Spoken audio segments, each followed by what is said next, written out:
Est-ce que tu rêves de vivre dans un écolieu? Aujourd'hui, on parle de ce nouveau fantasme des Français avec Mathieu, qui a accompagné plus de 100 écolieux.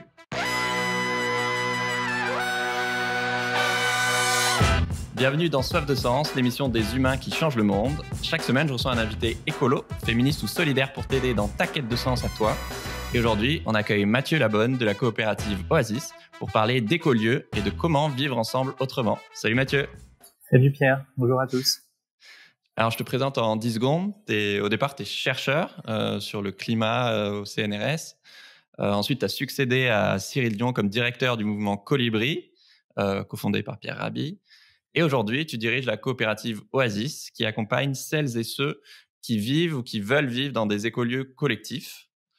Et en plus, comme tu fais pas assez de choses en parallèle, tu as cofondé ton propre écolieu, l'éco-hameau du Plessis, où tu vis avec ta femme et vos 3 enfants. Pour commencer, écolieu ou oasis, c'est des mots fourre-tout qui regroupent beaucoup de diversité. On en recense plus de 1000 en France, je crois. Et ça peut être autant, pour vous donner une idée, des habitats participatifs, des tiers-lieux avec ou sans logement. Il peut y avoir une activité agricole, artisanale, des événements ou pas du tout. Ça peut être à la ville ou à la campagne. Et donc, tu peux y partager soit une salle commune, un potager, des compétences, des activités, etc.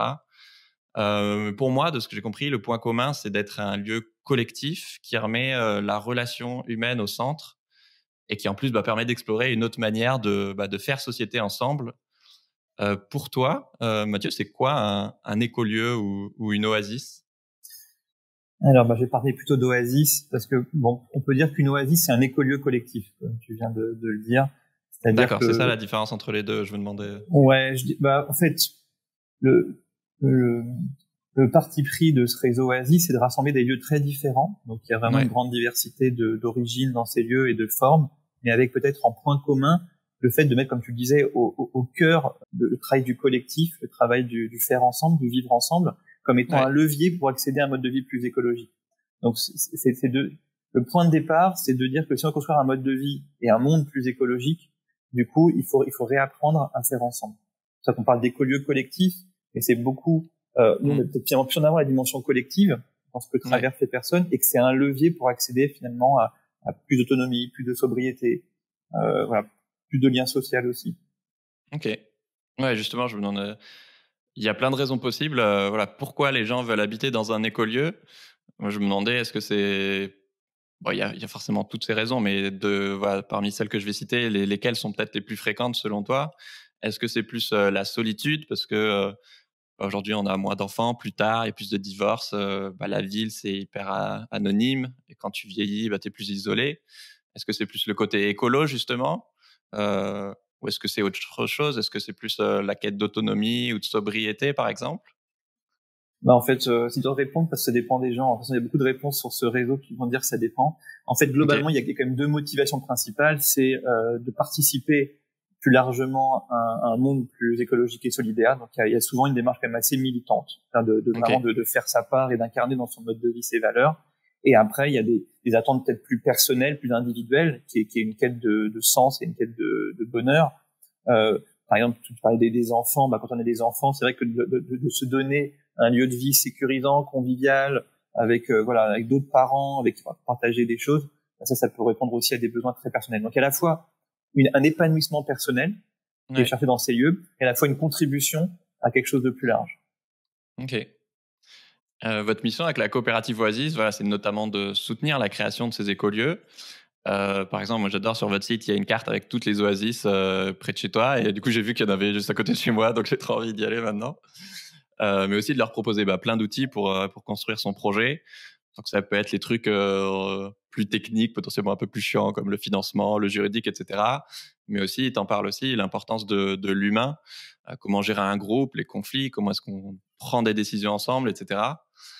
Selon toi, c'est quoi les principaux peut-être fantasmes des gens qui rêvent de rejoindre une oasis? Alors déjà, je pense que le fantasme numéro 1, c'est de s'imaginer que ça va être un paradis. Ça va être un lieu où tout va être parfait comme on a envie. Et du coup, il y a un idéal, et que ces oasis incarnent d'une certaine façon un certain idéal de beauté, d'écologie, etc. Mais pour accéder à ça, il faut se confronter à la dimension humaine, et où là, c'est des gens comme partout ailleurs qui peuvent avoir besoin de travailler sur eux-mêmes, qui peuvent avoir des émotions difficiles, des conflits, des tensions. Donc c'est une oasis, ça peut être à la fois un paradis si tout va bien, mais ça peut être aussi un enfer à l'inverse si on s'entend pas, parce que du coup la proximité avec d'autres personnes donne l'occasion de vivre plus intensément les relations humaines, en bien ou en mal. Donc le principal, je pense, rêve que les gens ont, c'est d'imaginer que ça va correspondre exactement à ce qu'ils veulent eux, et d'oublier que finalement c'est un projet collectif. Donc ça demande aussi de renoncer parfois à ses attentes ou à ses rêves personnels pour aller vers quelque chose de plus collectif et de plus commun. Donc c'est là où, par rapport à des lieux où les gens se seraient pas choisis, c'est des gens qui se sont choisis, des communautés qu'on dit intentionnelles, des gens qui ont fait le choix de vivre ensemble. Donc s'ils font correctement le travail de se poser les bonnes questions, de s'assurer qu'ils ont vraiment les mêmes valeurs et les mêmes envies, c'est vrai que ça aide derrière. Mais il n'empêche que la vie fera que les gens vont évoluer, que il y aura des divergences de points de vue, c'est sain aussi, évidemment qu'il puisse y avoir des désaccords, des débats dans les collectifs. Voilà. En tout cas, ça demande en fait de se confronter à la relation. Et ça, je trouve ça immensément riche. Donc quelqu'un qui veut vraiment approfondir les relations humaines, du coup, il y a une matière énorme. Quelqu'un qui veut juste se créer un lieu pépère pour se retrouver tranquille, avec autonome, une vie géniale et pas de problème. Du coup, il va sans doute déchanter rapidement.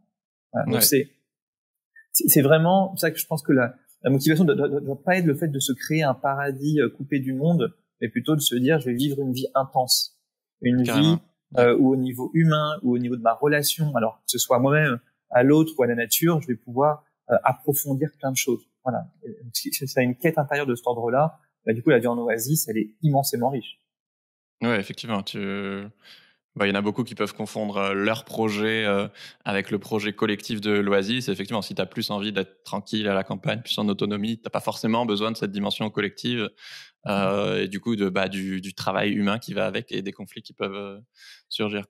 Est-ce que tu pourrais nous donner des exemples de je sais pas, peut-être en ce moment, des projets que tu accompagnes? Pourquoi est-ce qu'ils t'ont... À quelle problématique qui est très concrète ils viennent te voir, par exemple? Alors, il y a vraiment de tout. En fait, il y a en gros des typologies de lieux assez différents dans le réseau. Il y a des lieux typiquement type éco-hameau comme nous, c'est plutôt des maisons individuelles avec des espaces communs. Il y a beaucoup de lieux qui sont plutôt des propriétés collectives ou des collectifs qui rénovent des patrimoines, par exemple qui achètent un petit manoir, un château, une grande ferme. Il y en a qui achètent des châteaux, c'est trop bien. Et qui habitent à 4, 5, 8, 12 familles dedans. Et qu'on a qui montent des propriétés collectives type SI, coopérative d'habitants, etc. Il y a plutôt des formats aussi qui sont assez nouveaux, beaucoup de lieux assez militants qui sont portés par des jeunes, des trentenaires par exemple, qui après avoir vécu en coloc décident d'acheter un lieu et de vivre ensemble. Ça c'est des projets qui se développent beaucoup. Il y a aussi plutôt des écolieux qui sont portés souvent par un couple un peu charismatique, fondateur, et puis pas mal de gens qui gravitent autour. Donc il y a des typologies différentes qui ont des besoins différents. Mais ce qu'on voit, et c'est là-dessus qu'on accompagne, c'est qu'il y a finalement deux leviers fondamentaux pour qu'un projet réussisse. C'est en gros une bonne gestion et une bonne dynamique humaine. Donc la bonne gestion, donc c'est en gros du juridique et du financier. Et on sait que quand même sans argent ces projets sont difficiles à réaliser, donc il faut pouvoir mobiliser des réseaux de citoyens partenaires qui peuvent prêter de l'argent, il faut pouvoir faire appel à des banques ou à la coopérative Oasis pour avoir du financement. Voilà, donc il y a besoin quand même d'une bonne gestion. Donc en fait quand on crée un Oasis, c'est on oublie, mais en fait on crée un peu comme une entreprise. Souvent c'est une forme de société que c'est géré. Du coup il y a des enjeux de gestion d'entreprise. Il faut faire un business plan, il faut travailler des questions juridiques, faire des conventions, des pactes d'associés. Il y a toute une mécanique à mettre en place qui est nécessaire et qui en même temps est assez sécurisante. C'est-à-dire, c'est à la fois, c'est vu comme un truc casse-pied, mais c'est ce qui garantit sur le moyen et le long terme quand même une bonne gestion et aussi une bonne entente. Donc ça, on accompagne beaucoup là-dessus, beaucoup les projets à choisir leur montage juridique, à comment traiter telle ou telle question, les enjeux de fiscalité, etc. Et après, le côté humain, où on accompagne aussi beaucoup là-dessus avec plusieurs portes d'entrée. Souvent, les collectifs ont la porte d'entrée de la gouvernance, c'est-à-dire de comment on va prendre des décisions, comment on va se répartir des rôles, etc. Mais il y a aussi toute la question justement un peu plus subtile, un peu plus subjective du vivre ensemble. Quels vont être les rituels qu'on va se donner? comment est-ce qu'on va créer des relations qui soient saines sur la durée, par en fait des processus de réconciliation, des processus de médiation au sein d'un collectif. On va pouvoir aussi utiliser le collectif comme un outil pour travailler sur nous-mêmes. Et voilà, donc c'est tout serait peut-être un peu plus subjectif. On accompagne aussi là-dessus. Donc c'est un peu les deux gros volets de l'accompagnement qu'on fait, c'est d'aider les gens à sécuriser leur projet au niveau juridique et financier, et aussi de le sécuriser au niveau humain en mettant en place des conditions pour que le collectif aille bien. En gros, de créer ce qu'on appelle une hygiène relationnelle. Ouais, parce que c'est quand même une immense coloc, quoi. Et donc, si vous avez déjà été en coloc, ça peut être des petits trucs comme la vaisselle ou quoi qui rendent fou. Et encore plus là, quand tu es adulte, où à la fois, souvent, les gens ont envie d'avoir un peu leur vie privée. Et je pense que quand il y a du logement, souvent, c'est assez privé. Et à la fois, OK, quels espaces on décide de partager? Est-ce qu'on mange tous les repas ensemble, juste une partie? Comment on se répartit les tâches? Et et en plus, tout ça fois, je sais pas, 5-10 familles. Avec des grands sujets, le rapport au pouvoir, le rapport à la décision, Mmh. et un grand sujet, le rapport à l'argent. Et aussi, parce que là, du coup, par rapport à une Oui. coloc, il y a quand même des gens, ils mettent parfois toutes leurs économies dedans. Et il y a des dettes à rembourser. Donc, il y a aussi ce stress-là qu'on vit différemment les uns les autres. Voilà, Oui, parce que tout le monde vient pas forcément avec le même apport financier au début, ce qui est trop bien, mais ce qui, du coup, nécessite de OK, est-ce que c'est un don? Est-ce que tu vas me rembourser sur la durée? Est-ce que, du coup, c'est compensé parce que tu vas, je sais pas, plus travailler au potager ou enfin, c'est ça. Et ça, ça c'est des te questions qui se formalisent et qu'il faut se poser dès le départ. Faut pas attendre que les problèmes arrivent. Voilà, c'est posé. La complexité aussi des lieux que nous on accompagne, c'est qu'il y a la dimension habitat dont tu parles, mais aussi souvent une dimension activité économique. ouais, Donc, les gens non seulement habitent sur place, mais parfois travaillent sur place. Voilà. Et donc ce qu'on voit d'ailleurs, et nous c'est un peu le modèle qu'on promeut, c'est que on part d'un projet unique, mais qui finalement devient ce que nous on appelle un archipel, c'est-à-dire un ensemble de plein de sous-projets interconnectés. Dans un même lieu, vous pouvez très bien avoir et un habitat collectif et un lieu de tourisme, d'accueil, et une ferme collective ou pas qui fait du maraîchage bio, et une école alternative qui s'installe. Donc vous avez cette notion d'écosystème qui se met en place, donc ouais. qui remet de la complexité, à la fois remet de la souveraineté individuelle, parce que chacun du coup peut aussi s'exprimer par rapport à ses propres projets et pas seulement dans le collectif, mais ça met de la complexité. Et c'est là où les enjeux humains deviennent encore plus importants. Et est-ce que tu peux nous raconter, des anecdotes de l'impact que ça a pu avoir, vous, que vous accompagnez des écolieux? Qu'est-ce qu'ils vous disent après votre accompagnement? Bah alors il y a évidemment, et pareil, il y a plein de retours. Globalement, en fait, j'ai souvent fait d'accompagnement sur la durée. En fait, notamment Ouais. quand on finance un projet, on accompagne sur la durée, on sur 10 ans, par exemple. Donc, on a vraiment le temps de devenir presque un membre du projet, un peu Ouais. extérieur, qui a certaines compétences, et du coup, ça, les OK. projets sont très reconnaissants parce qu'on apporte plein de petites choses au quotidien. Par exemple, des gens qui disent, Oui.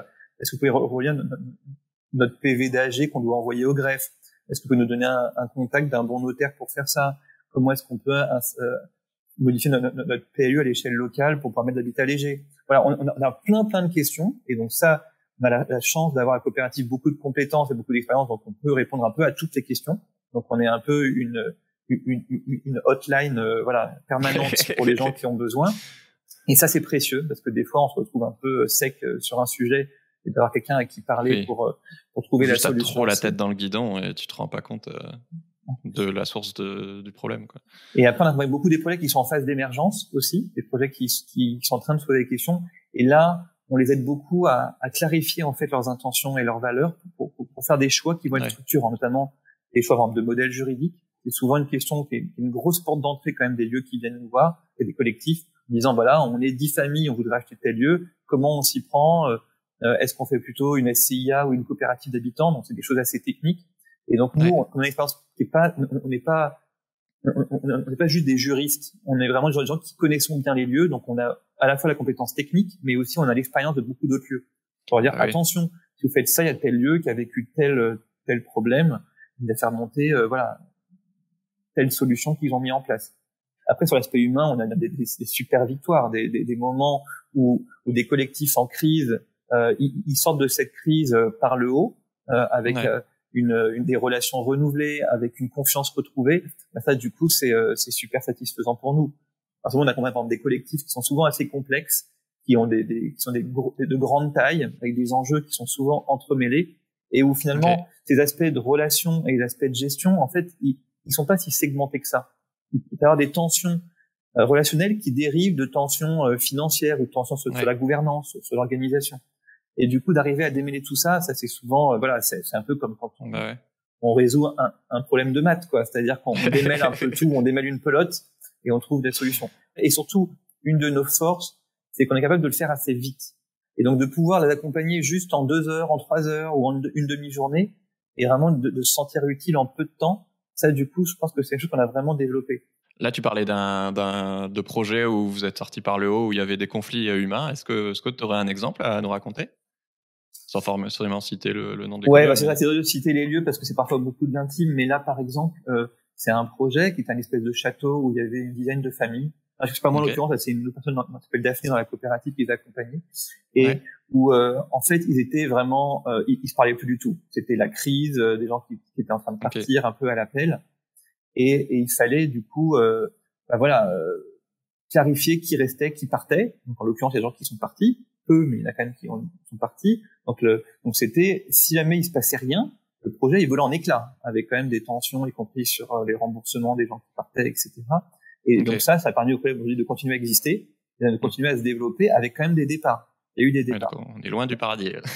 Ouais, là il y a eu un autre exemple d'un lieu aussi où il y a eu des histoires là amoureuses entre 3 personnes dans le collectif. Et du coup, ça finissait par tomber tout le groupe. Et du coup, une personne qui suite à un accompagnement, le groupe a pu déposer aussi ce qu'il vivait, etc. Une personne parmi les 3 qui est partie du collectif. Donc, ça peut solder par un départ, ce genre de choses, mais qui est partie de façon très sereine. Et ça a permis au collectif de continuer de façon plus apaisée. Donc, en fait, c'est des lieux qui sont très vivants. Donc la vie fait qu'il y a des arrivées, des départs, des choses positives, des choses négatives. Voilà. Mais c'est sûr que évidemment, quand on nous contacte nous, c'est plutôt qu'il y a des choses difficiles à gérer. C'est pas quand tout va bien. Il y a des groupes comme ça. Il y a des groupes qui viennent vers nous en disant tout va bien, mais on veut quand même être accompagné pour être sûr que tout reste bien. Donc ça, c'est des fois on les accompagne. C'est les premiers de la classe, ça. Ouais. mais très souvent, c'est plutôt des projets qui nous contactent quand il y a un besoin. Ou tu vois, par exemple, ça peut être juste, on a un contrôle fiscal qui arrive, comment est-ce qu'on se met au niveau, voilà.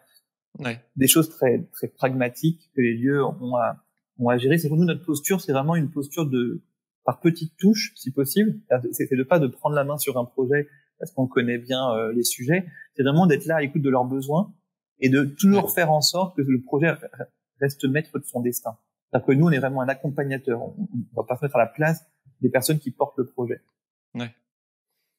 Avant de lire ton livre Servir le monde, donc qui sort le 10 mars, félicitations. Je me rendais pas compte à quel point effectivement la présence d'un oasis, ça infuse énormément sur le territoire, justement sûrement plus justement qu'un écolieu parce que c'est collectif. Voilà, s'il y a une AMAP, les gens autour ils vont mieux manger. S'il y a des activités ou des fêtes, il y a une vie culturelle. Mais aussi en fait sur la diffusion des idées, parce que tu as un exemple vivant sur place de démocratie participative ou d'agroécologie, etc., qui peuvent inspirer d'autres futurs écolieux ou la mairie ou des entreprises ou la région, etc.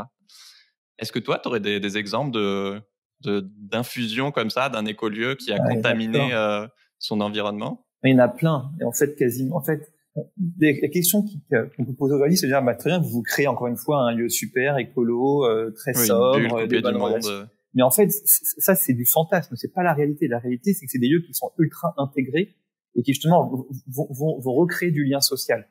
Et c'est pour ça qu'on dit beaucoup que c'est des lieux qui sont des catalyseurs de lien social, parce que c'est des lieux dans les petites communes au milieu rural.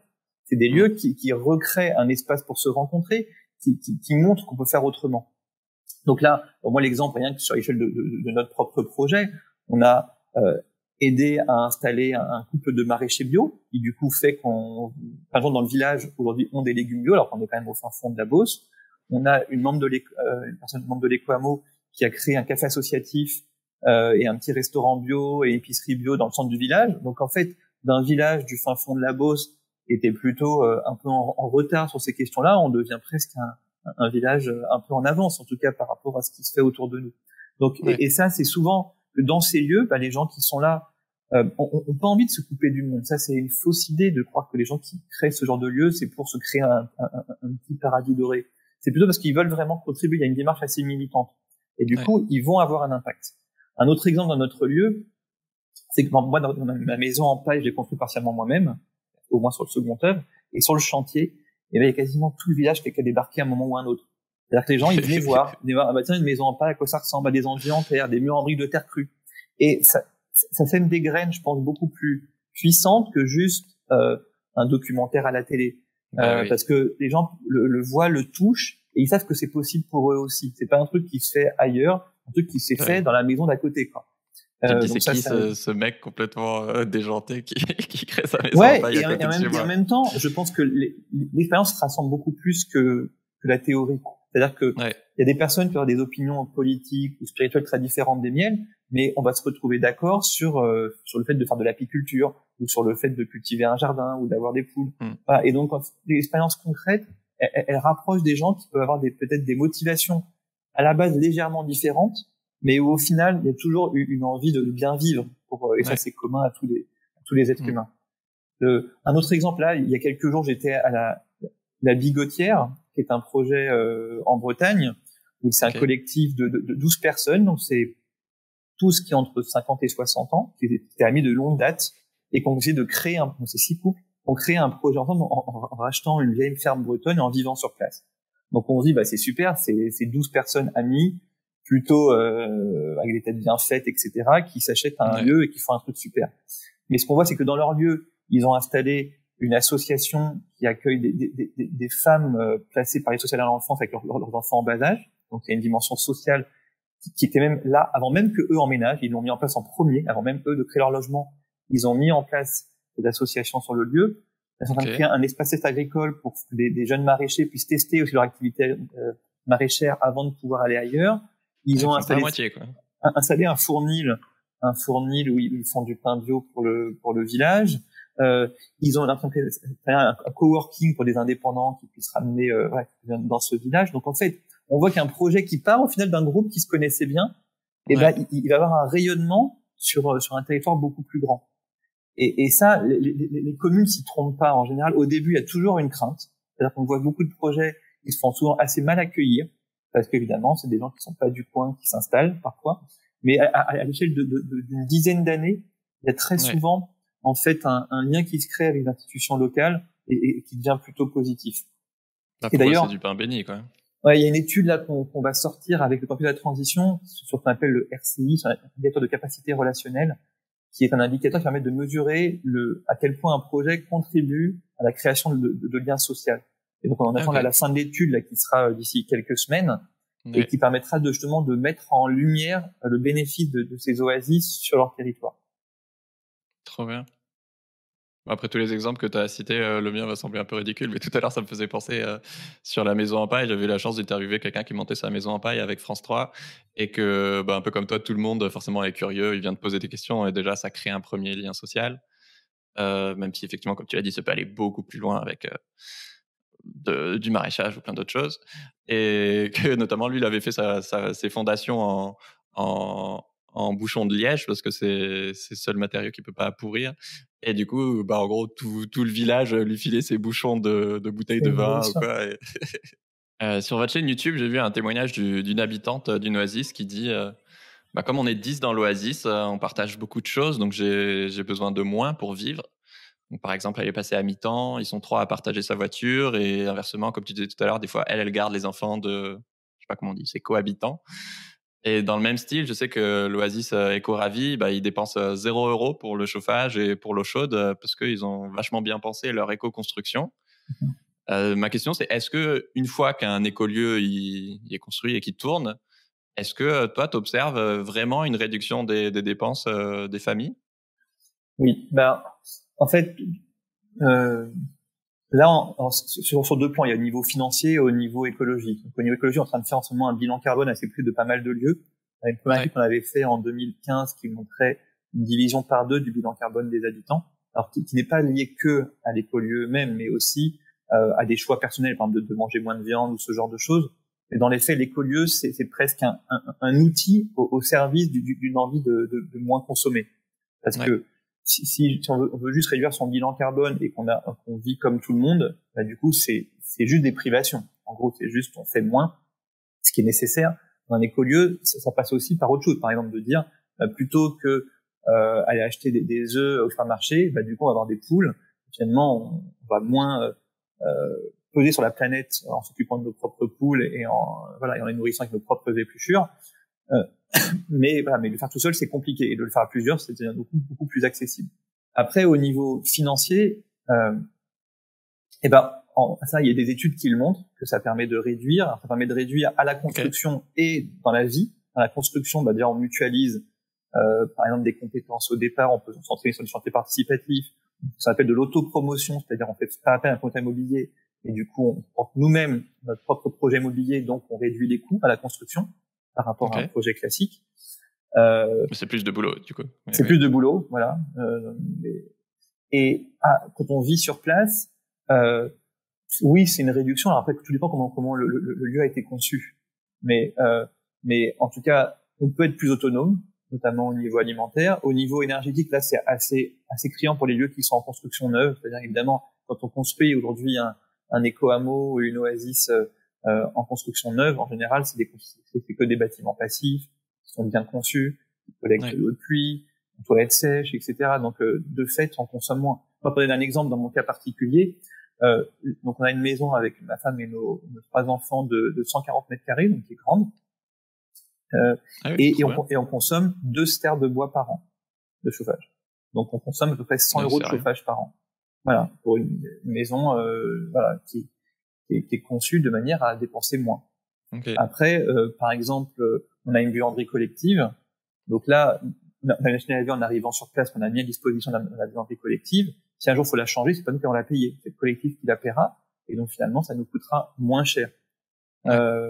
Pareil, plutôt qu'avoir une 3 mètres carrés dans la maison dédiée à avoir un sèche-linge et un lave-linge, on passe ça chez nous, donc c'est moins de mètres carrés utilisés pour ça, mais qui sont mutualisés. Donc la mutualisation, elle permet de réduire les consommations. Après, par des effets rebonds, comme tout, c'est-à-dire que si je me dis, du coup, super, il faut mutualiser, mais je fais quand même une maison qui est exactement comme tout le monde, avec le même nombre de pièces, etc., du coup, on crée des mètres carrés en plus. Donc, le but, c'est de mutualiser pour faire aussi, éventuellement, des choses plus simples. Par exemple, ne pas avoir de chambre d'amis dans toutes les maisons, mais on les mutualise. Là, par exemple, de la buanderie. Moi, dans notre maison, j'aurais pas de bureau à terme pour travailler. Nos 3 enfants auront chacun une chambre, peut-être quand ils seront grands. Mais on a prévu un coworking dans les co-hameaux qui permettra à des personnes de pas recréer des bureaux chez eux, mais de mutualiser cette fonction-là. Voilà, donc, et puis pour prendre d'autres exemples, ça c'est ma femme qui s'en occupe, on récolte pas mal de pommes, du coup on va les presser ensemble pour faire du jus de pomme. Du coup, tout le jus de fruits qu'on a bu cet hiver dans ma famille, c'est que du jus de pomme avec des pommes qu'on a pressées nous-mêmes, qu'on a fait collectivement. Donc il y a le collectif permet de faire des choses qu'on ferait pas forcément tout seul. Et puis un truc tout bête, moi je veux dire un truc, mais alors vraiment de b.a.-ba, mais si chacun chez soi, on regarde un film le soir, et donc je sais pas, il y a des télos, les ordi allumés, il va pas avoir, tiens, sur les 15 familles. Si plutôt que faire ça, on a une salle où on projette le même film pour les 15 familles, c'est plus sympa, c'est plus convivial. On passe de 15 ordi à un seul utilisé, on consomme moins d'électricité, on a moins de mètres carrés à chauffer quand on regarde le film. Donc en fait, la mutualisation, c'est un levier énorme. C'est-à-dire qu'on peut, c'est un poste de consommation qu'on peut tout de suite diviser par 3, par 4, par 5 dès qu'on mutualise. Et voilà. Je suis trop content. Mais faut arriver à le faire. Et ça, c'est vrai que on a tous des curseurs entre ce qu'on garde pour soi et ce qu'on met entre les mains du collectif. Et il n'y a pas de bonne réponse là-dessus. Ça dépend de notre temps disponible, ça dépend de nos envies, de notre degré de maturité dans le groupe, de notre confiance. Voilà. Et c'est là où c'est un chemin permanent qui bouge en fonction du projet et des personnes qui le composent. Mais je suis trop content que tu aies pris des exemples aussi précis, parce que je connais les écolieux, mais en même temps, je connais pas aussi bien forcément que toi. Et ouais, je trouve des trucs tout bêtes, mais tu vois, nous, on a 2 chambres, et dans la deuxième chambre, t'as le linge qui sèche, qui prend toute la place, et c'est un truc tout bête auquel j'avais pas du tout pensé, mais de mutualiser ça, c'est quand même vachement plus sympa, en plus de faire tes lessives avec quelqu'un d'autre. Exactement. Ouais, et puis le linge qui sèche dans une maison bioclimatique, c'est un peu bête, quoi. T'as une maison qui est faite pour être assez étanche et tu refoules l'humidité dedans, quoi. Donc c'est des choses un peu toutes simples. Alors après, ça demande encore une fois, ça demande de se mettre d'accord, ça demande de la logistique, mais par contre, quand on arrive bien, c'est beaucoup plus efficace. Je trouve ça hyper intéressant. Et pareil, l'exemple des séries où, bah voilà, automatiquement, souvent, une bonne partie de notre génération, le soir, elle va se mettre devant une série. Et enfin, moi-même, je suis tiraillé entre ça et en même temps, ça me saoule de, bah voilà, de pas être dans de la relation. Et en même temps, des fois, tu as juste envie d'une série et de se dire, bah ouais, mais en fait, juste tout de suite se dire, bah je la regarde avec quelqu'un d'autre, ça a beaucoup plus de sens. Et puis après, tu vas débattre dessus. Et puis voilà, tu passes un moment ensemble. Et je trouve ça hyper intéressant, effectivement, il y a les choses évidentes où tu te dis, bah, j'ai envie d'avoir mon logement pour moi. Et enfin, qu'est-ce que j'ai envie qu'il soit privé? Qu'est-ce que j'ai envie qu'il soit collectif? Et il y a des choses, effectivement, qui sont un peu entre les deux et qui peuvent redonner vachement de sens, je trouve. Donc, merci pour ces exemples. D'ailleurs, si vous avez envie de rejoindre ou de lancer un écolieu, je vous conseille le MOOC des colibris, Concevoir une oasis, qui a donné naissance, je crois, à plus de 400 projets, même s'il y a quelques années. Ouais, alors Ouais. il y a du changement là-dessus, si tu me permets. Ah, ok. En fait, on est en train de faire un nouveau MOOC qui va être disponible normalement là au mois de mai-juin, Ah, génial. dans très peu de temps, et qui va être beaucoup plus poussé que ce qu'on avait sorti à l'époque. Donc, le MOOC qu'on avait fait en 2015 à Colibri, c'était vraiment un peu nouveau, c'était vraiment pour donner envie aux gens de vivre comme ça. Là, 5 ans après, on n'est plus au même point. C'est-à-dire, on en est maintenant à un point où il y a beaucoup de gens qui, ça y est, sont prêts à y aller. Et donc, c'est tous les demandes d'accompagnement qu'on a. Et pour démocratiser l'accès à ces connaissances, du coup, là, on a un MOOC qui va être plus technique et plus complet et qui sort dans très peu de temps. Donc, Trop bien. attendez encore 2-3 mois et vous aurez un contenu fait par la coopérative Oasis qui devrait être chouette. Et est-ce que tu auras un conseil pour celles et ceux qui nous écoutent et qui envisagent de rejoindre une oasis? Alors, déjà, la question, c'est rejoindre ou d'en créer, parce qu'il y a ces deux approches. En tout cas, dans les deux cas, je pense que le premier conseil, c'est d'aller se frotter à la réalité. C'est d'aller voir ces lieux, passer du temps sur place pour ceux qui accueillent, pour aussi voir ce que ça nous fait. Donc, ça peut renforcer la motivation et la clarifier, ou ça peut à l'inverse dire, oh là là, non, en fait, c'est trop de réunions pour moi, ou j'en sais rien. En tout cas, ça permettra de passer d'un rêve à quelque chose qui soit un peu plus précis.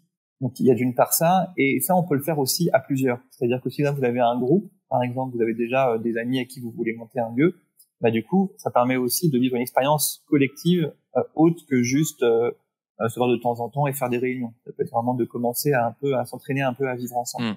Donc, je pense que c'est une bonne démarche, et ça, on propose des voyages dans les oasis pour ceux que ça intéresse d'aller découvrir ces lieux. Des séjours, il y a aussi une formation qui s'appelle la pépinière oasis, qui va commencer la fin avril, qui dure 6 mois. Alors, pas en continu, avec beaucoup de séjours inclus pour aller découvrir, en fait, de l'intérieur comment ces lieux fonctionnent. Voilà, donc ça, c'est des choses que je conseille. Alors, ça prend un peu de temps et parfois un peu d'argent de faire ça. Mais vu ce que c'est comme projet, c'est quand même un projet de vie, c'est quand même pas rien, quoi, de créer un lieu, de mettre toutes ces économies dedans. Ça vaut le coup de prendre 6 mois, 1 an pour aller voir des lieux, aller creuser ses motivations. Parce que derrière, si on crée le lieu et qu'on s'est trompé, bah, du coup, c'est dur à rattraper, quoi. Justement, pour ceux qui ont envie de se lancer, il y a une question assez récurrente. Moi, j'ai des copains qui ont envie de créer leur écolieu. Et justement, est-ce que d'abord tu trouves les gens ou d'abord tu trouves le lieu? C'est l'un ou l'autre. Idéalement, faut arriver à trouver les deux. Mais après, au niveau de l'ordre, il y a le plus dur, je pense, c'est de trouver les gens, en fait. C'est-à-dire que s'il y a un collectif qui est bien constitué, on va réussir à trouver un lieu. C'est pas forcément parfait par rapport à ce qu'on imaginait, mais il y a quand même plein de lieux disponibles. Surtout si au niveau géographique on est assez ouvert. Après, il y a aussi des collègues qui partent d'un lieu, des gens qui ont un lieu et qui intègrent des gens. Après, dans la mesure où le principal facteur qui fait qu'un projet va réussir ou échouer, c'est quand même le facteur humain, c'est là où la dimension collective est quand même prioritaire, j'ai envie de dire. Donc trouver un collectif, c'est quand même une priorité d'après moi. Voilà. Mais après, tout est ouvert, hein. Il y a des exemples, il y a des conséquences de ce que je viens de dire.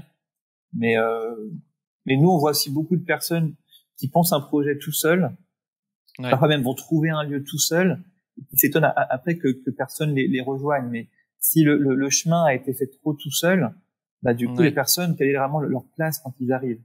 Donc c'est là où il y a des exemples où ça a marché comme ça et c'est très bien. Mais c'est vrai que ça peut être des fois des gens qui galèrent un peu plus à créer leur lieu en intégrant d'autres personnes parce qu'ils ont tellement pensé le projet avant que les gens qui arrivent ont très peu de marge de manœuvre. Ah, c'est marrant, parce que moi j'aurais pensé que c'était le contraire justement et que comme l'humain, c'est le plus important, je trouve ça plus facile d'avoir tout de suite un lieu comme ça, c'est tout de suite concret et pas en train de faire des réunions mentales jusqu'au bout de la nuit. Et du coup, ce lieu, parce qu'il incarne, il va attirer plus facilement les bonnes personnes qu'il faudra filtrer. Mais effectivement, Mais en fait, après, c'est peut-être plus dur de... le moment où on achète un lieu, il y a quand même beaucoup de choix qui ont été faits avant. Quand on parlait du rapport à la propriété, est-ce que c'est finalement été en bien commun, en bien collectif, avec des espaces privés, etc. Donc en fait, il y a quand même quand on achète un lieu, il y a quand même des décisions qui sont à prendre avant, qui sont très structurantes. Est-ce que tu penses que c'est souhaitable que demain, la plupart des gens vivent dans une oasis? Ou est-ce que le but, c'est que ça reste un laboratoire à ciel ouvert, mais plutôt qu'il y ait un moyen pour aider la société à se réinventer sans forcément que ça devienne la norme? Moi, je dirais que c'est un peu entre les deux pour moi, c'est-à-dire que je crois pas que c'est un mode de vie qui est fait pour tout le monde aujourd'hui. Je vais pas envisager un pays qui serait couvert de 30 000 oasis interconnectées, parce que je pense que c'est une vision trop réductrice en fait de l'être humain et de ses besoins. Ceci dit, je pense qu'il en faut beaucoup plus que ce qu'il y a aujourd'hui, parce que cette dimension de laboratoire à ciel ouvert que tu mentionnes, elle est vraiment précieuse, elle est même essentielle. Je crois que moi, dans ma vision aujourd'hui, je pense que c'est la dimension la plus importante de la transition écologique, ces lieux-là aujourd'hui. C'est ces lieux les plus nécessaires. C'est-à-dire que sans ces lieux-là, il n'y aura pas de transition écologique. C'est un peu ma conviction. Donc il faudrait, en gros, il y a 30 000 communes en France, ce serait bien qu'il y ait une oasis par commune, mais tout le monde n'habitera pas comme ça. Donc je pense qu'il faut en développer beaucoup plus et qu'il y a vraiment de la marge. Et il y a beaucoup de gens qui ont envie de vivre comme ça et donc il faut qu'ils se lancent. Donc, si vous avez envie de vivre comme ça, allez-y, lancez-vous. Il y a tout disponible pour que ça marche.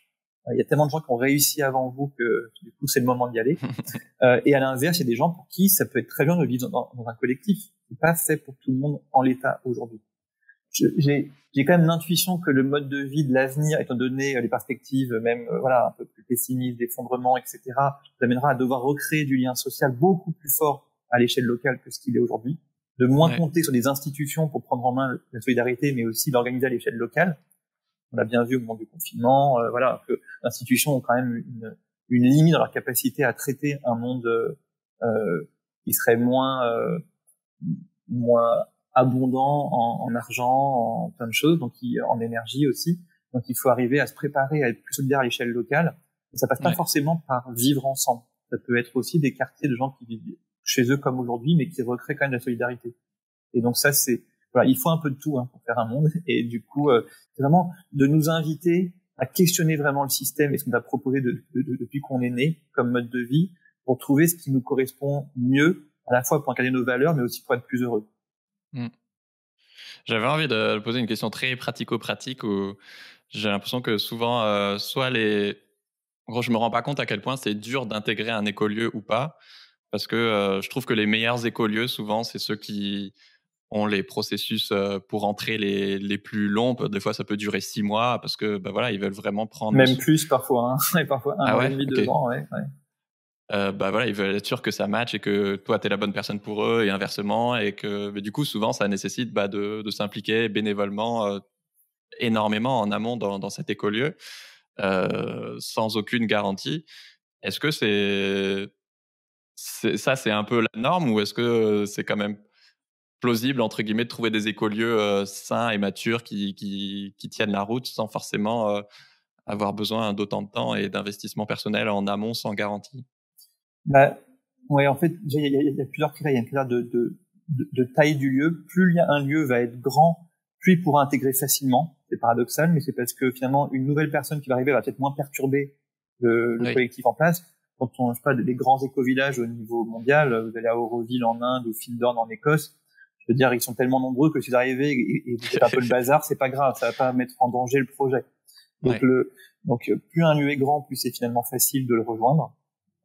Car tout moins on risque de perturber. Donc, et après, je dirais, plus un lieu va loin dans la dimension collective, plus il faut un temps d'intégration qui soit long. Tu vois, par exemple, dans le projet d'Equamo du Plessis, comme c'est un lotissement, entre guillemets, c'est des maisons individuelles et puis des espaces communs, du coup, il y a moins un enjeu à intégrer quelqu'un que si on vivait vraiment dans un format beaucoup plus communautaire. Où là, une nouvelle personne qui arrive a besoin vraiment de s'imprégner beaucoup plus du mode de vie des autres, et de pouvoir, je pense à l'Arche de Saint-Antoine, qui est un très beau lieu que j'aime beaucoup en Isère, qui est un lieu communautaire essentiellement chrétien, où là il y a un processus d'intégration qui est extrêmement long pour vraiment être ce qu'on appelle un engagé, quelqu'un qui vraiment fait partie du centre de la communauté en plusieurs années. Mais c'est nécessaire vu leur mode de vie, où carrément ils mutualisent même tous leurs revenus. Ils ont même un compte en banque commun où ils mettent leurs revenus ensemble et ils gèrent ça ensemble. Donc ça demande un tel niveau de confiance que ça se crée pas en 3 semaines. Ça demande de se connaître et de comprendre la culture du lieu, quoi. Donc ça prend du temps. Et en même temps, c'est vrai que dans un monde aujourd'hui où la notion de l'engagement elle est quand même assez amochée, hein, on a du mal à s'engager sur plein d'aspects de nos vies. Bah là, du coup, cette dimension collective, elle invite à clarifier un choix par rapport à l'engagement. Soit on dit c'est des lieux où il y a peu d'engagement et on peut rejoindre facilement. Donc on rentre facilement, on sort facilement. Et ça, c'est un modèle qui est pertinent pour beaucoup de gens. Soit on se dit, on est dans un lieu où à l'inverse, on va demander un engagement fort aux personnes. Donc, voilà, il y a tout ce processus d'intégration qui doit prendre du temps. Et même pareil, quand on quitte un lieu, ça va peut-être prendre du temps. Et c'est une grande question, la question d'engagement, hein, je pense, dans ces lieux, de se dire à quel point on va se sentir engagé malgré les difficultés, malgré les désaccords, à essayer de les traverser pour grandir, ou est-ce que dès qu'un truc me convient pas, je me barrerai. Voilà, donc ça c'est quand même des choix assez structurants de départ. Ouais, parce que je me dis, moi c'est hyper intéressant ce critère de sélection, parce que si tu as envie de rejoindre un écolieu, je sais pas, je trouve ça pas du tout optimal de se dire ok je vais tout miser sur cet écolieu et puis je vais faire du bénévolat là-bas toutes les semaines et puis s'ils me prennent pas tant pis, je recommence à zéro, quoi. Oui, alors après le bénévolat, forcément du bénévolat, hein, il y a des gens qui peuvent vivre dans les lieux mais qui sont pas engagés de la même manière que les autres. Ça peut être par exemple de dire dans un lieu, il y a des appartements qui sont en location, donc je loue comme si j'habitais ailleurs, mais je suis pas encore associé dans la société qui gère le lieu. Ça veut dire quelque part, j'ai quand même une place un peu différente dans la prise de décision. Et c'est seulement au bout d'un an ou un an et demi où j'ai peut-être pu être observateur que je vais pouvoir vraiment devenir associé pour pouvoir dealer avec les autres. En fait, faut pas être naïf sur les enjeux humains. Et ça, c'était, je pense, la force des projets maintenant par rapport au comité des années 80-70. C'est-à-dire qu'à l'époque, les gens étaient beaucoup plus ouverts à l'intégration rapide de nouvelles personnes. Et il y a beaucoup d'enjeux humains qui n'étaient pas vus. Et on a vu des communautés dans les années 70 exploser super rapidement parce que justement on n'avait pas pris en compte la complexité de ces rapports humains. De la même manière, par exemple, des projets aujourd'hui définissent des enjeux de mixité sociale, de mixité générationnelle, qui n'était pas le cas il y a 40 ou 50 ans. Donc là, par exemple, tu fais un collectif où il y a beaucoup de jeunes, ils vont peut-être se dire c'est intéressant d'intégrer des personnes âgées pour avoir une pyramide des âges équilibrée, d'avoir des approches de la vie différentes en fonction de nos âges. Voilà, donc il y a quelque chose qui est beaucoup plus conçu et beaucoup plus designé. Il y a quelque chose où ce mode de vie, c'est pas juste allez hop, on trouve un lieu, on va vivre tous ensemble dedans et ça va bien se passer. Parce que ça, en général, ça se passe souvent mal, quoi. Mais voilà, c'est vraiment comprendre que c'est un truc magnifique, le facteur humain, qui nous permet de grandir, mais que voilà, si on le néglige, ça peut devenir quelque chose d'extrêmement douloureux. Oui, c'est souvent la première cause d'échec d'un projet. C'est même la seule, hein. Très honnêtement, c'est la seule. Je veux dire, par des enjeux financiers. Si un projet a réussi à se construire, c'est-à-dire qu'il a eu le financement, à un moment donné, le seul truc qui fait qu'un projet se figure, c'est l'humain. Ça sort même pas de terre, quoi. Okay. Oui. J'avoue que moi, le côté collectif, il me fait rêver et en même temps, il me fait flipper. Je me demandais, toi, dans ton écolieu, ça a été quoi peut-être le plus dur et de l'autre côté, le plus incroyable dans l'écolieu que vous avez monté? Alors, moi, en l'occurrence, je m'occupe de 2 écolieux qui sont juste à côté. Donc, j'ai des différences sur les 2 lieux. Parce que donc, l'éco-hameau du Plessis, c'est un éco-hameau qui est tout jeune, qui est encore en construction. De toute façon, il y a qu'une douzaine de maisons qui sont construites sur les 28 qu'il y aura au total. Donc, c'est un éco-hameau qui se construit, aussi au niveau humain, et qui se trouve à côté du centre Ama de la ferme du Plessis, qui est plutôt un centre spirituel, qui est aussi une vie communautaire, donc aussi une oasis dans la définition très large qu'on en donne. Et où là, par contre, je suis engagé depuis plus de 15 ans. Donc, ta question, c'était de quoi? C'était de savoir ce qui était le plus difficile dans ce que j'ai traversé par rapport à ces lieux? Ouais, peut-être des anecdotes ou les moments les plus forts, soit des mauvaises surprises ou au contraire des belles surprises. Moi, je suis passionné par ça. Je suis passionné par ce mode de vie-là. Donc, en fait, je dirais que j'ai des bonnes surprises tous les jours. Déjà, vraiment, dans comment ça aide les gens à cheminer personnellement. De voir des gens grandir, des gens changer, dépasser des limitations qu'ils avaient. Ça, c'est énorme. C'est énorme. Et ça, je pense que la vie collective, pour des gens qui ont une démarche de travail sur eux-mêmes, c'est un support merveilleux. Donc, j'ai vu des personnes arriver en grande difficulté psychique ou émotionnelle ou ou même relationnel, et d'en sortir avec des pépites intérieures, quoi, avec quelque chose qui est vraiment très beau. Donc ça c'est souvent des choses qui nourrissent, de voir à quel point ces lieux répondent à des besoins de personnes et leur permettent de grandir. Ouais. Après, j'ai vécu une expérience très forte dans l'éco-hameau. Ce que je trouve intéressant, et c'est quelque chose qui est propre pas à notre éco-hameau mais à tous les lieux, c'est de travailler sur ce qu'on appelle les polarités. Et ça, c'est des grands apprentissages pour moi. C'est qu'on dans tout lieu, même si on a un lieu où on a quand même beaucoup de proximité, de valeurs, on va incarner des polarités différentes dans un groupe. Et du coup, les moments souvent de difficulté, c'est les moments où ces polarités ne sont pas vues comme des choses complémentaires, mais comme des choses qui s'opposent. Donc finalement, les relations se dégradent parce qu'il y a des gens qui sont plus dans un sens ou plus dans l'autre. Voilà. Et donc ça, je pense que c'est le principal défi que je ressens dans les lieux aujourd'hui, c'est d'arriver à comprendre la complexité de l'humain. Et finalement, c'est en sciences humaines, les oasis, c'est un laboratoire merveilleux, quoi. Pour creuser des leviers psychologiques, des leviers même en termes démocratiques, de comment est-ce qu'on arrive à construire une autre société. C'est, je pense, les plus beaux laboratoires qui existent aujourd'hui. Donc ça, c'est ce qui me nourrit aussi, c'est ce côté recherche et développement, quoi. C'est-à-dire, on est recherche appliquée. C'est-à-dire, à la fois, on fait de la recherche, en même temps, on l'applique tout de suite. Et voilà. Donc je pense que c'est ça mes plus belles surprises, c'est des apprentissages sur moi-même et sur les autres qui se font par ce quotidien. Un dernier point aussi qui me vient, qui est quand même une source de joie pour moi et de satisfaction, c'est par rapport aux enfants.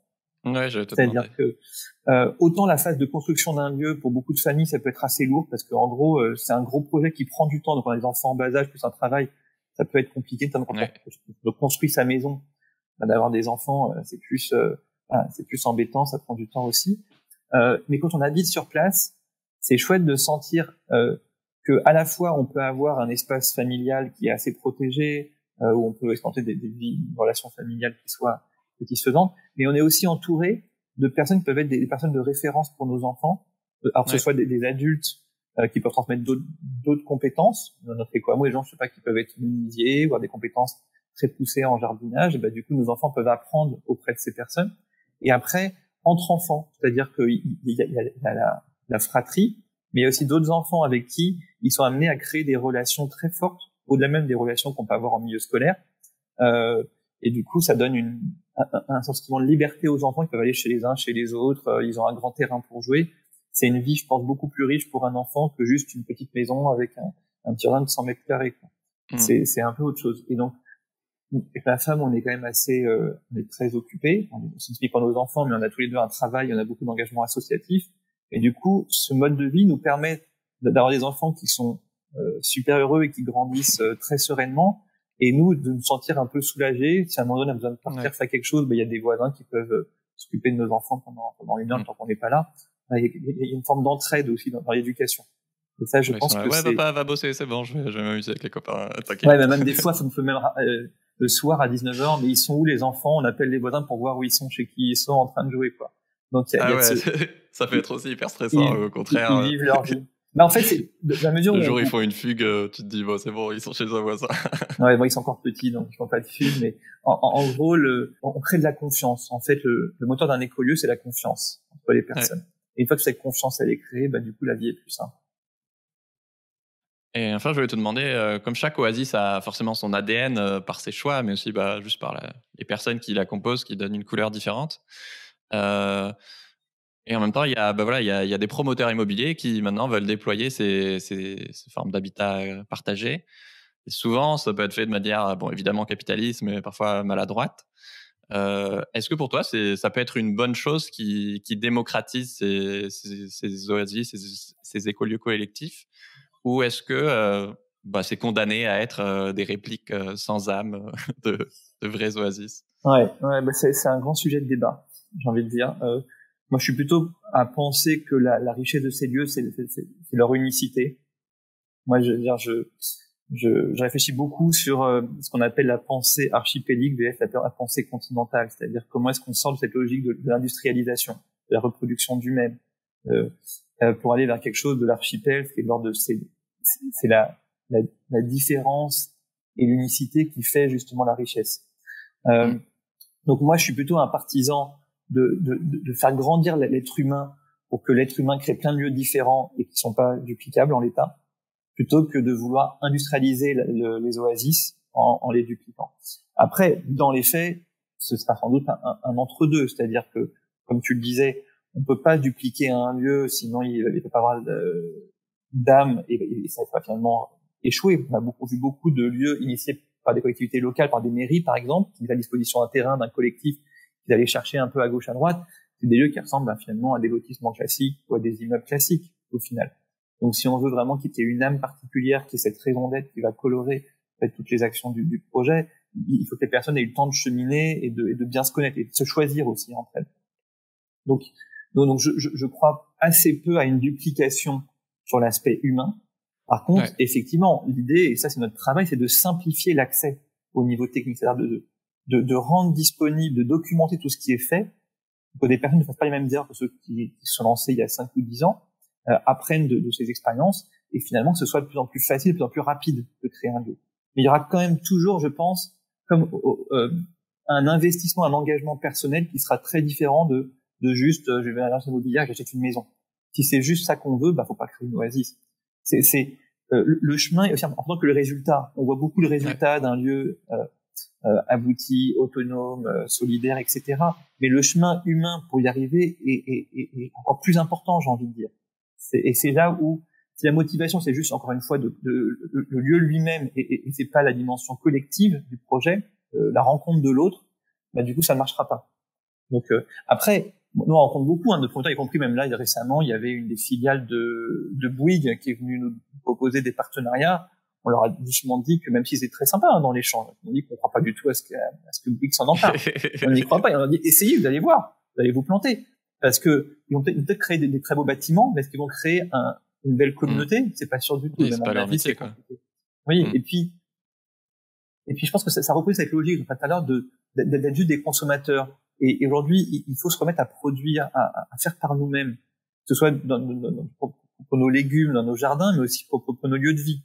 Et donc c'est une invitation, sans forcément à faire des projets mirobolants, très compliqués, mais des fois juste on est 3 familles, on achète une grande maison et on vit dedans. Ça peut être assez simple finalement de vivre en collectif, si on fait pas des projets de grande ampleur. Mais par contre, je crois pas. En tout cas, je crois que partiellement, disons, à la prise en main par les promoteurs immobiliers de ce concept. Ouais. Moi, ce qui me plaît énormément dans ce mouvement, parce que justement, pour moi, c'est important de montrer que c'est pas juste des initiatives de petits groupes d'individus, et voilà, il y a vraiment une tendance de fond et qui souvent s'ancre sur le territoire. C'est que c'est des gens qui en ont eu ras-le-bol de la société actuelle et où ça peut être. Enfin, tout est fait pour qu'on reste dans une posture assez passive de consommateur à une posture où vraiment, ok, je vais créer mon mode de vie et avec les responsabilités qui vont avec, parce que c'est loin d'être facile, comme tu le dis. Mais en attendant, je trouve que ça change complètement ton rapport au monde, parce que là, tu es vraiment responsable de tout, quoi, potentiellement de ta nourriture, avec quelle énergie je veux me chauffer, avec qui j'ai envie de vivre, comment est-ce qu'on fait notre propre politique et on prend des décisions. Et je trouve ça hyper inspirant et à la fois vertigineux, quoi. Oui, je pense que dans le changement de paradigme nécessaire, il y a un vrai changement de passer d'un statut de consommateur à un statut de producteur. Et ça pour tout, c'est-à-dire de se remettre en situation de reprendre du pouvoir sur nos vies. Parce qu'on parle beaucoup avec le terme d'empowerment, de reprendre du pouvoir sur notre capacité d'agir, que ce soit sur des questions de nourriture, d'habitat, de démocratie locale, d'économie. C'est comment est-ce qu'on arrête d'être spectateur et qu'on devient acteur? Comment est-ce qu'on se met en mouvement? Et je pense que c'est la clé pour créer un autre monde. C'est de ne pas attendre que les institutions changent, même s'il faut qu'elles changent. Je suis le premier à le penser. Il y a des changements systémiques qui sont nécessaires, mais en même temps, pour que ces institutions changent, il faut que nous on ait commencé à changer et qu'on expérimente à petite échelle plein de choses.